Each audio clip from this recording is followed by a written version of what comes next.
Bueno, hemos cerrado la primera pregunta de la parte general, que es el derecho penal. Ahora empezamos con teoría del delito. Eh, para, para que los jueces, los operadores jurídicos, los jueces fundamentalmente, habiliten el ejercicio de poder punitivo, es esencial que exista un delito, obviamente. La pregunta es, ¿cuáles son los caracteres que debe reunir un hecho, un acontecimiento humano para ser delito? Cabe aclarar que la respuesta a esto, bueno, nosotros metafóricamente hablamos de teoría del delito, pero no se puede tomar la respuesta a esto como una definición de delito, tengamos cuidado. Definición de delito, no, así en abstracto, no se puede dar porque el delito no existe. Y no solo no existe en la realidad existen robos, existen hurtos, existen violaciones, existen homicidios, existen estafas, etc. Pero en el derecho penal también, el delito en abstracto no existe en el derecho penal, tampoco, ni en la realidad ni en el derecho penal existe el delito, existen delitos. Entonces hay ciertas conductas que producen determinados resultados, determinadas mutaciones en el mundo objetivo, en el mundo externo.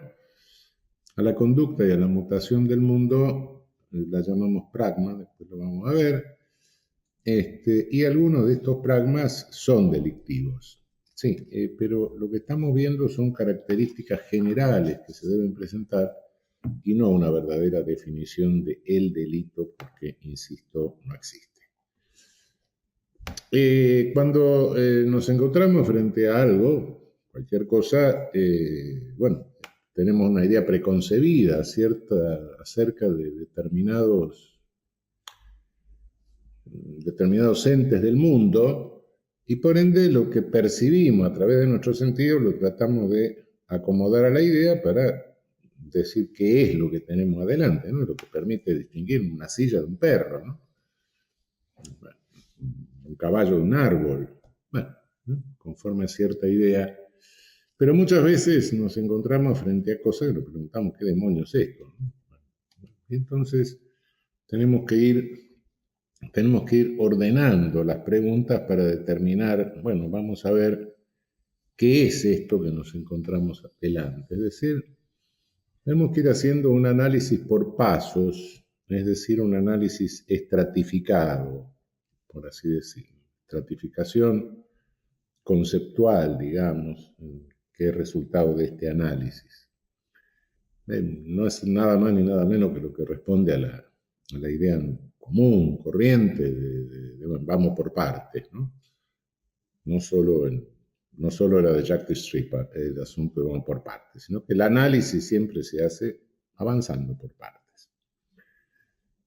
Y esta construcción, este sistema conforme al cual vamos respondiendo a estas preguntas acerca de los caracteres generales, que en realidad es lo que llamamos teoría del delito, tiene una función práctica, por supuesto, y tiene también una función política.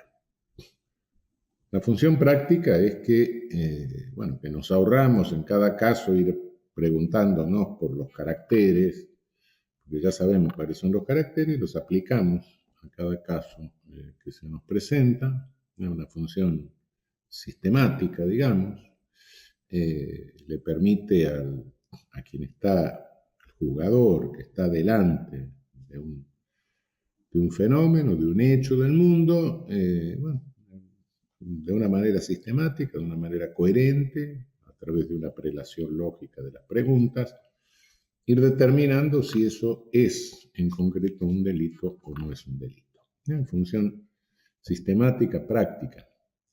Pero también cumple una función política. Cada uno de estos caracteres que vamos a exigirle a los delitos en particular, al análisis de los delitos en particular, luego, Cada uno de estos caracteres y el conjunto de todos estos caracteres son requisitos que configuran el eje de contención del poder punitivo a nivel de la determinación del delito, de la determinación de la infracción al derecho penal. Es decir, es una especie de dique con varias compuertas. Cada uno de estos conceptos, de estos requisitos, es una compuerta que va filtrando, que permite filtrar el poder punitivo que se habilita o que para poder punitivo que no se habilita, ¿no? El derecho penal, a través de esta sistematización, de esta teorización, ofrece un dique de contención con todo un complicado sistema de compuertas que es el instrumento técnico que se le ofrece a los operadores jurídicos para contener poder punitivo en este nivel de determinación de si hay o no delito. Pero cuidado, nosotros vamos a explicar y vamos a exponer un sistema, hay muchos sistemas. Realmente no existe un sistema ideal y no existe un sistema definitivo tampoco, porque las aguas del poder punitivo, por así decir, que debe contener este dique, no siempre son iguales, van mutando, van cambiando, van forzando de alguna manera permanentemente el dique. Y el dique, como todo dique, necesita un mantenimiento constante para que estas compuertas no se arruinen. En realidad, en derecho penal, estas compuertas se arruinan cuando se hace un uso perverso de ellas. Pero independientemente de ese mantenimiento, las aguas del poder punitivo mudan, porque mudan las condiciones sociales, cambian las condiciones sociales, políticas, económicas, etc. Son muy mutables, y por ende se requieren siempre ajustes. De modo que nadie sueñe con que hay una teoría del delito perfecta, definitiva y para siempre. No la hay. Evidentemente no la hay. Y hay múltiples teorías del delito. Y aquí esto plantea un problema. La dogmática jurídico-penal, esto que hacemos nosotros, en definitiva, tiene por objeto, un objeto práctico, vuelvo a insistir, esto que hacemos nosotros no es un art pour l'art, no es un juego de ajedrez, no es un mero juego lógico, sino que tiene un objetivo práctico, y el objetivo práctico es proveer seguridad jurídica.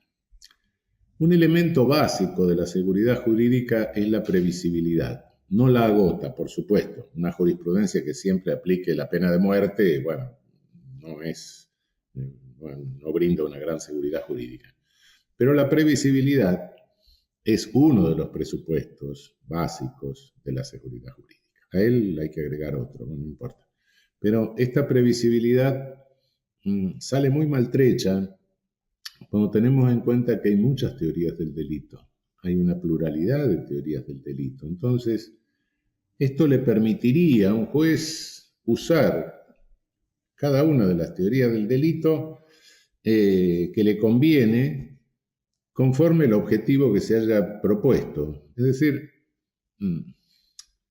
hay una cosa que viene de la teología, de la práctica de los sacerdotes para resolver las cuestiones que se le plantean en confesión, que se llama la tópica.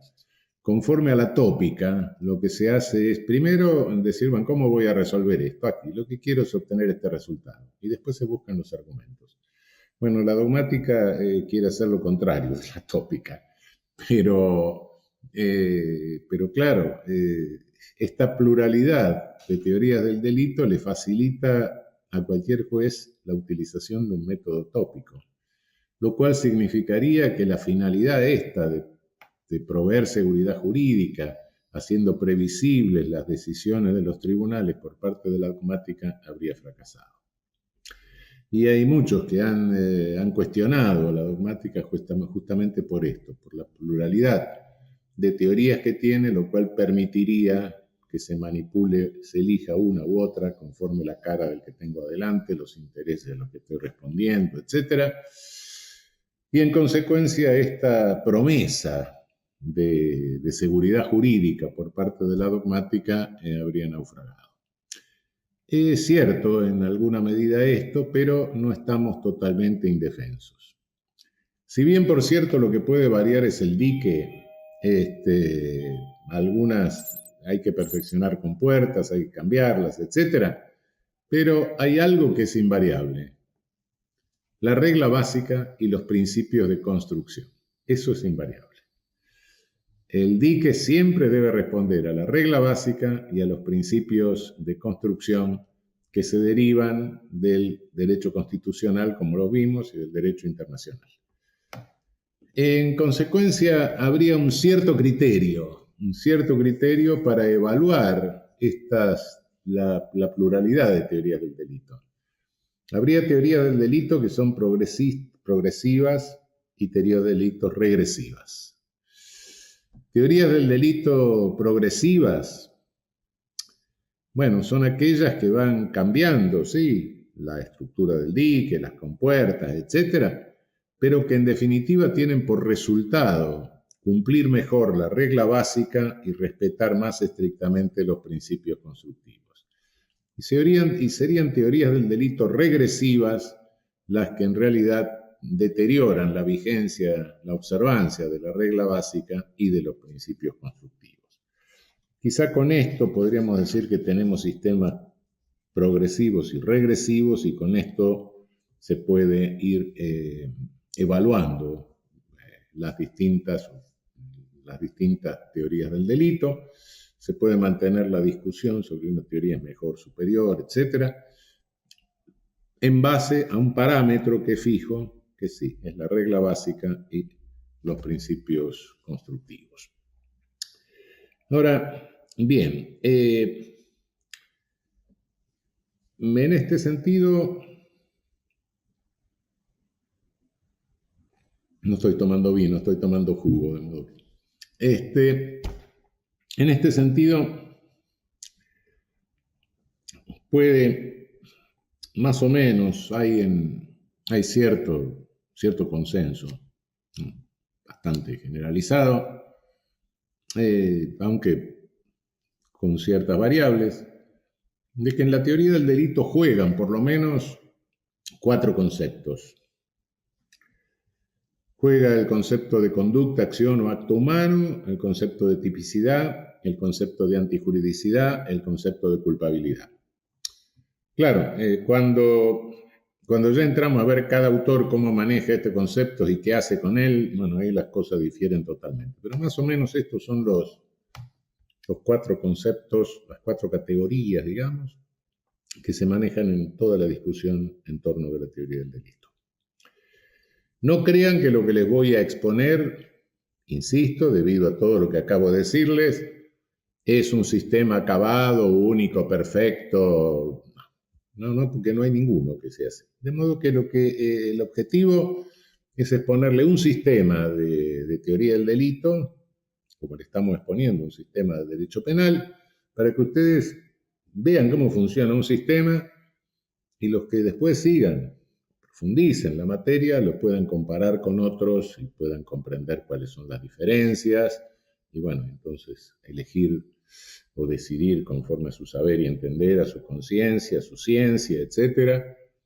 Pero creemos firmemente que lo que debemos exponer en este nivel al estudiante es un sistema, que comprenda un sistema, porque eso es lo que le abre la puerta para compararlo después con otros, si le interesa la materia y si sigue profundizando la materia a lo largo de su vida. Desde nuestro punto de vista, creemos que la relación entre estas 4 categorías se establece de la siguiente manera. Es decir, el delito tiene un sustantivo o base fundamental, que es la conducta, la acción o el acto humano. En general nosotros hablamos de conducta, pero acción o acto, conducta son sinónimos. Algunos dicen que no, que conducta tiene más permanencia, etc. Nosotros lo usamos como sinónimos. Este es el sustantivo, es decir, si no hay una conducta humana, si no hay una manifestación de voluntad humana que se traduce en algo en el mundo, que cambie algo en el mundo, bueno, directamente no puede haber un delito. Nuestro derecho penal por imperio constitucional de la regla básica es un derecho penal de acto, es decir, un derecho penal que se basa en juzgar conductas. De modo que la conducta es el cimiento de este edificio estratificado que vamos construyendo hasta llegar a la azotea, ¿no? Es el cimiento, lo básico, el sustantivo. Ahora, este sustantivo, todo delito, antes que nada, es una conducta, pero es una conducta que presenta características, es decir, un sustantivo al cual se agregan adjetivos. El primer adjetivo es lo que nosotros llamamos tipicidad. Es decir, hay determinados supuestos de hecho que están rudimentariamente esbozados en las leyes. Ven ustedes, fundamentalmente, en la parte especial del Código Penal, en leyes penales especiales, en disposiciones extravagantes, en leyes no penales, de carácter penal, se describen, por así decir, groseramente, en líneas muy generales, conducta. Digo groseramente porque, bueno, no se describe exactamente, no es una descripción como se hace en una novela, ¿no? El que matare a otro, el que se apoderare, no importa si se apodera en la casa, si se apodera en la calle, no, el que se apoderare. Los otros detalles que son irrelevantes no entran en ese esquema descriptivo, en esa descripción así un tanto rudimentaria, pero que se hace en la ley. Cada descripción de esta de la ley es un tipo penal, un supuesto de hecho previsto en la ley. Ahora hay supuestos fácticos, la realidad. ¿Qué pasa en la realidad? Y en la realidad nos encontramos con que alguien le sacó la billetera al prójimo, sí, está bien. Entonces, bueno, comparamos el supuesto de hecho legal con el supuesto de hecho fáctico, con el hecho de la realidad, y si se ajusta a aquel, decimos que la conducta es típica, presenta la característica de tipicidad. Sería el primer adjetivo del delito, el que nos denota la relevancia penal de una conducta. Ahora, cuando leemos cualquier tipo penal, el testigo, perito, intérprete que afirme una falsedad o asegure, etcétera, la verdad, o el que se apodera de una cosa mueble ajena, o el que ilegalmente privare a otro de su libertad personal. En realidad, el autor, el delincuente, no viola la ley. Eso está en la ley. Cumple la ley. Lo que pasa es que de cada uno de esos tipos penales se puede deducir una norma. Del 162, el que se apoderare de una cosa será penado, se deduce la norma no apoderarse de una cosa mueble ajena, ¿no? No apoderarse indebidamente de una cosa mueble ajena. Es decir, en realidad el delincuente lo que está haciendo es cumplir con el supuesto de hecho legal y violar la norma que se deduce de ese supuesto de hecho. Por ende la conducta típica es antinormativa, viola la norma. La característica de tipicidad, el adjetivo de tipicidad nos está señalando la antinormatividad. Sí, perfecto. Pero hay dos niveles de análisis de la antinormatividad. Una cosa es la norma derivada, deducida del tipo aislado, no apoderarse de una cosa mueble ajena, no apoderarse indebidamente de una cosa mueble ajena. Ahí está la norma. Sí, perfecto. Pero no privar de libertad a otro, la norma. Sí. Pero las normas forman parte de un orden normativo. El legislador no es un ciego caminando por una pinacoteca. No, las normas se recortan, se armonizan entre ellas. No me estoy refiriendo a permisos, no, normas prohibitivas. Y por ende, como cada uno de nosotros tiene que manejarse conforme, se supone que debemos manejarnos conforme a mandatos jurídicos, el derecho no nos puede mandar una orden y después otra contraorden, no puede haber contradicciones en sus prohibiciones. Entonces, una cosa es la tipicidad sistemática, la norma que deducimos del tipo penal sistemático, y otra cosa es cuando ya consideramos la norma en el conjunto del orden normativo.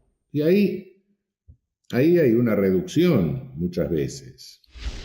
Un funcionario que secuestra por orden judicial una cosa mueble ajena, no paga una deuda, vienen y me secuestran algo, me secuestran el armario que tengo en casa, y se apodera naturalmente del armario, se lo lleva, cumple un deber jurídico.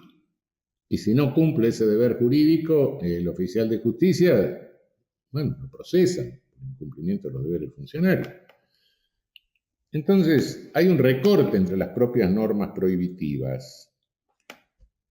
Cuando en el orden normativo percibimos ya, integrando la norma con todo el conjunto de normas, nos damos cuenta que hay algunas normas que imponen el deber de realizar lo que otras parece que prohíben, es que aquellas no lo pueden estar prohibiendo.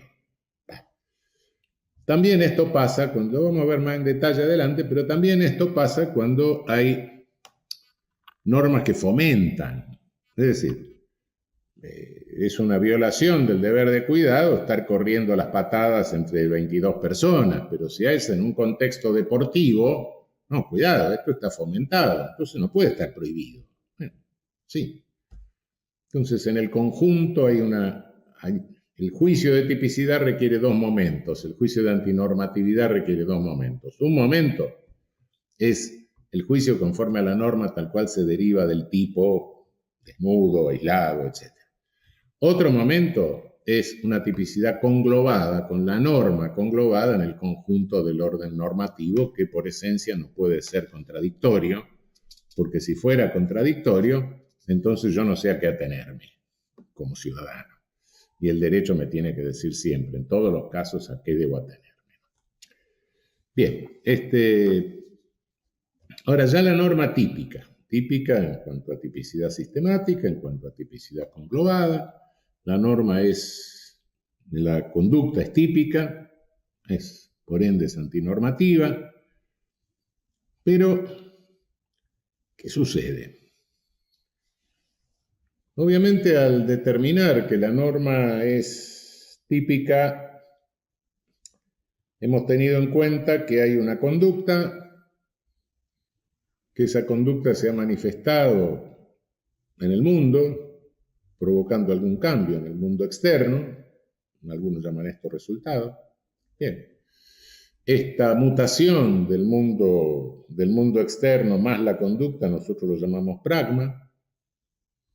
Y esta mutación del mundo externo, por ser antinormativa y por responder al principio de ofensividad, que es uno de los principios constructivos que vimos el otro día, es una conducta que afecta a un bien jurídico, sea por lesión, sea por peligro. Hay un bien jurídico que está ofendido por este pragma. Bien. Obviamente que una conducta que ofende un bien jurídico es un conflicto. ¿Sí? Un conflicto típico, que en la sociedad hay múltiples conflictos, múltiples, que se resuelven de otras maneras que no tienen nada que ver absolutamente nada que ver con el derecho penal. Es decir, conforme al principio de reserva de la primera parte del artículo 19 de la Constitución, la regla que nosotros tenemos es la libertad. Y estas prohibiciones, estas prohibiciones típicas son excepciones, deben serlo. Cada vez los legisladores la extienden más, pero bueno, ya hay una proliferación de tipos penales, ¿no? Basta que los medios masivos digan cualquier cosa porque tengamos un tipo penal nuevo en el mundo, ¿no? Eso no es argentino, sino que es universal en este momento. Como cada vez se resuelven menos conflictos y menor capacidad de solución de conflictos en la sociedad, entonces se ponen más tipos penales que tampoco lo resuelven, por supuesto. Pero bueno, en líneas generales, la tipicidad de la conducta es una excepción. Pero hay múltiples conflictos y todos los días resolvemos conflictos. Hay una absoluta libertad de resolver conflictos. La regla nuestra es la libertad. Todo aquello que no está prohibido está permitido. Y resolvemos conflictos de distinta manera, ¿no? No le pagamos al almacenero, no nos fía más. Bueno, hay muchas maneras de resolver conflictos. En general tenemos la libertad de resolverlos. Pero hay algunos que son particularmente difíciles de precisar dónde termina la libertad y dónde empieza la prohibición. Entonces, en algunos casos, el derecho precisa los límites de la solución de conflictos en el ámbito de la libertad con fórmulas que más o menos forman parte, podría decirse que son algo así como contratipos penales, y que dicen, bueno, miren, hasta acá el conflicto se resolvió conforme a derecho, a mí no me molesta, y si se resolvió conforme a derecho, esto no es delito. Listo, esta antinormatividad no me interesa. Bien, hay múltiples precisiones de esta naturaleza en todas las ramas del derecho, en la legislación, etcétera. El derecho de retención del derecho civil, por ejemplo, ¿no? Voy a un hotel, no le pago al hotelero, tiene derecho a retenerme el equipaje, ¿no? Voy al mecánico, no me arregla el auto, no le pago la reparación del auto, tiene derecho a retenerme el automóvil. Eso está en el derecho civil. Y en el derecho penal hay fundamentalmente dos, que son la legítima defensa, están todas en el 34 del Código Penal, y el estado de necesidad justificante. Después vamos a verlos. Son precisiones. Y todo esto, y después el mismo artículo 34 remite al resto del orden jurídico al referirse al ejercicio de un derecho. Ejercicio de un derecho es el carácter genérico de todas estas precisiones en que le quitan relevancia a la tipicidad de la conducta, neutralizan la tipicidad de la conducta. De modo tal que no puedo afirmar que una conducta típica sea antijurídica hasta no verificar que no entra dentro del ámbito de libertad que delimita cada una de estas llamadas causas de justificación o de licitud. Cada uno de esta suerte de contratipos que precisan los límites para resolver conflictos en el ámbito de la libertad. Cuando logro resolver esto, cuando el conflicto se resolvió satisfactoriamente según el derecho y por ende no da lugar a la excepción, entonces sí puedo afirmar que tengo una conducta que es típica y que es antijurídica. A la conducta típica y antijurídica en general la llamamos injusto penal. No porque tenga esto nada que ver con la justicia, también se puede hablar de ilícito penal, pero bueno, tradicionalmente hablamos de injusto jurídico penal. Conducta típica y antijurídica. Pero no toda conducta típica y antijurídica, por el hecho de serlo, es un delito. Es un injusto penal, pero todavía no es un delito. Para llegar a ser un delito le falta le falta la culpabilidad. ¿Y qué es la culpabilidad? Bueno, no entren ustedes a la discusión doctrinaria de qué es la culpabilidad, porque cada autor va a decir una cosa distinta.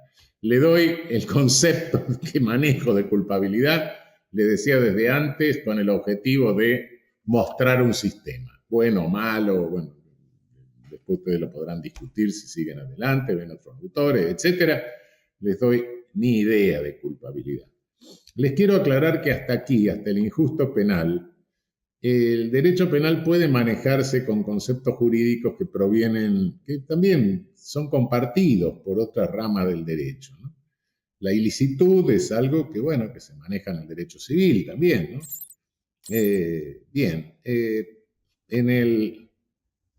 Cuando llegamos al límite de la culpabilidad, ese es un concepto puramente jurídico penal. Ahí no nos puede ayudar nadie. No podemos pedirle auxilio al derecho civil, no, lo más que podemos hacer es mirar el derecho constitucional, pero nada más. Las otras ramas del derecho nos miran y nos miran sin comprender, realmente, como dice el tango, porque es un concepto que lo elaboramos puramente jurídico penal. No cabe la menor duda. ¿Qué es la culpabilidad?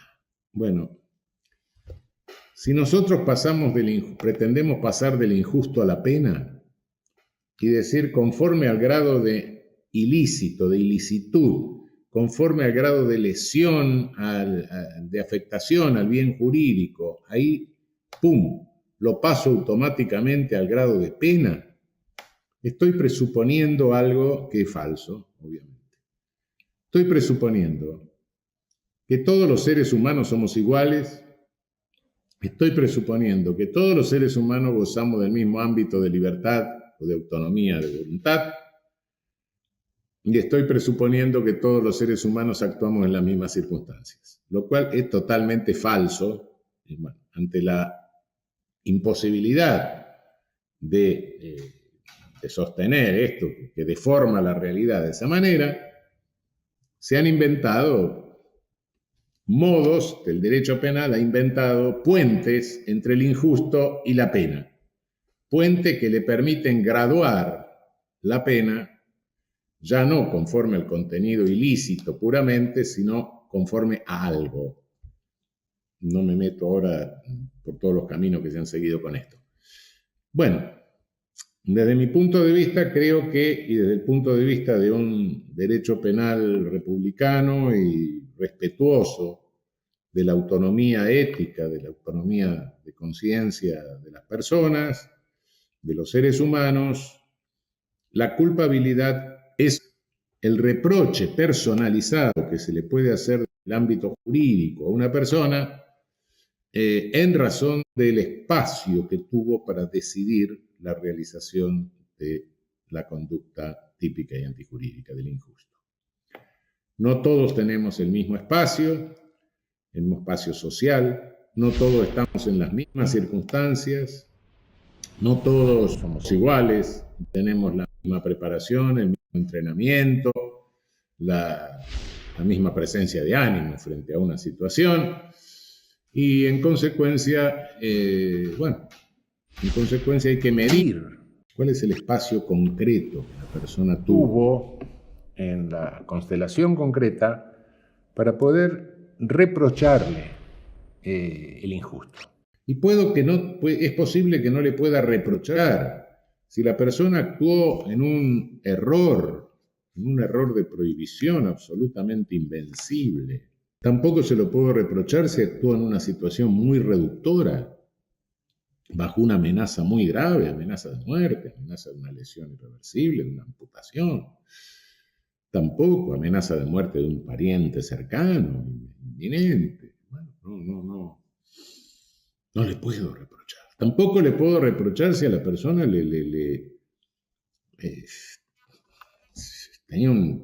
sufría una patología que le impedía comprender la naturaleza antijurídica de lo que estaba haciendo. Es antijuridicidad típica. Todos estos casos directamente, sí, hay un injusto, pero no hay un delito. El delito existe solo cuando vengo además del injusto, la culpabilidad como reproche personalizado en la constelación concreta en que la persona ha actuado. Hemos visto conducta, tipicidad, antijuridicidad, culpabilidad. Da la impresión de que todo esto es una construcción jurídica muy abstracta, muy diferente a lo que normalmente entendemos. Y sí, es una construcción jurídica que toma elementos que necesariamente son elementos que provienen de la ética. Con esto no quiero decir que el derecho penal sea ética, ¿no? Sino que fíjense que sí, son conceptos jurídicos, son construcciones jurídicas, pero que no son ajenas en su esencia, no son en modo alguno ajenas a la forma en que nosotros interactuamos en la sociedad. Fíjense lo siguiente, les perfecciono el ejemplo del, que está escrito ahí en los lineamientos. Fíjense si un sujeto, Juan, se manda una trasnochada y para justificarse ante su cónyuge le dice que fue a cuidar a Pedro que estaba enfermo. Él o la cónyuge de Juan llama por teléfono a Pedro y le dice: ¿cómo estás? ¿Estuviste enfermo? Y Pedro le dice: no, nunca estuve enfermo, estoy bien. Lo cual genera un conflicto conyugal a Juan. Y Juan llega esa noche a la reunión del café, donde están todos los amigos, y alguien le dice: ¿por qué hiciste eso? ¿Por qué no? Y Juan dice: mire, yo no hice nada, lo que pasa es que me llamó esta persona, yo me puse tan nervioso que me tragué la prótesis dental y me tuvieron que poner boca abajo para sacármela porque estaba ahogando. Ausencia de conducta. Fíjese que Juan, que Pedro diga: no, miren, lo que pasa es que no me avisó nada, yo no sabía, me preguntó y estoy bien. Ausencia de dolo, atipicidad. Pensemos que Pedro dice: no, lo que pasa es que mi mujer y mi suegra estaban escuchando lo que yo iba a decir, me iba a romper el alma y iba a tener un conflicto yo. Estado de necesidad, causa de justificación. Y si en vez Pedro en ese momento dice: no, yo lo hice porque Dios me puso en este mundo para cuidar la fidelidad de los matrimonios. Y entonces todos los amigos se van y dicen: pobre, se rayó. Esto es la vida cotidiana, la interacción.